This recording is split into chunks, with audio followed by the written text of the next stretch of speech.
The design of the house is very thought out. You really have to make every single use of square inch that you have. We knew that it was going to be sitting on this property.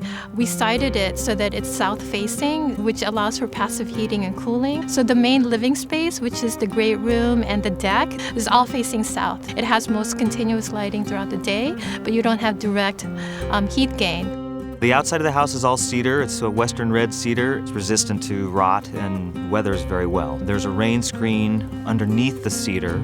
The corners are mitered and glued together. No seams. It's very clean, very smooth. And no trim around the windows meant that it had to be very perfect fit.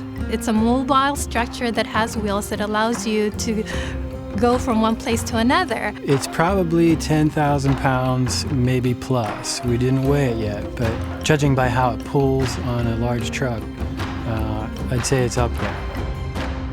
The deck doubles my square footage. It's a lot of my living space for dining and just entertaining. The great room functions as a media room, as an office space, as a guest bedroom, as a library. My office has a little storage unit that has a portable coffee table / storage / dining table. It can move around because of the casters. Believe it or not, my kitchen is the biggest kitchen I've ever had in any of the guest houses I've rented pretty much throughout my adult life, which is really crazy. One of the tricks about the kitchen is light and storage.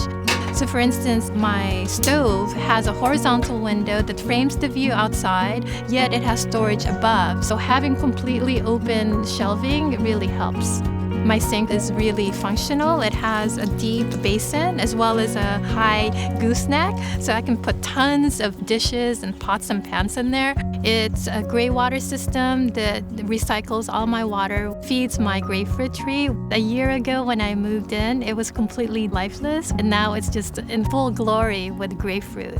So just because I'm tiny doesn't mean I don't go big. Some of my luxury items in my tiny house is the propane gas fireplace. It's pretty sweet. Another item is my skylight loft. It's actually half as long as my entire trailer. It's 10 feet long. And so there's a lot of space up here, which people don't realize until they're up here. It's one of my dream parts of my house, that I could be able to watch the birds sing and look at the stars at night and almost feel like I'm camping. It's pretty special. I think people are surprised that my tiny house is actually my forever home because I see it as a place where I can actually take root in, which is unusual because all my life I've never felt rooted anywhere. I'm from the Philippines. I was born there, and I'm one of 9 children. And we lived in a very modest lifestyle because we didn't have much money at all.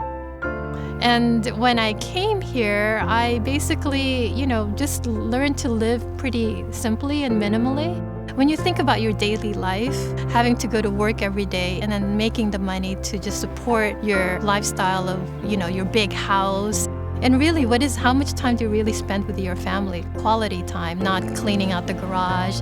Ojai is definitely a place I can call home. When I built my house, it was really just for myself. And so I didn't think of it as any major, explosion that was going to happen for other people.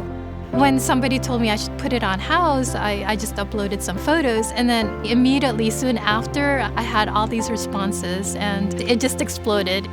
Most people think of a home as something to be rooted in, but the tiny house allows you to have that flexibility and still be grounded. And I think that's an amazing thing.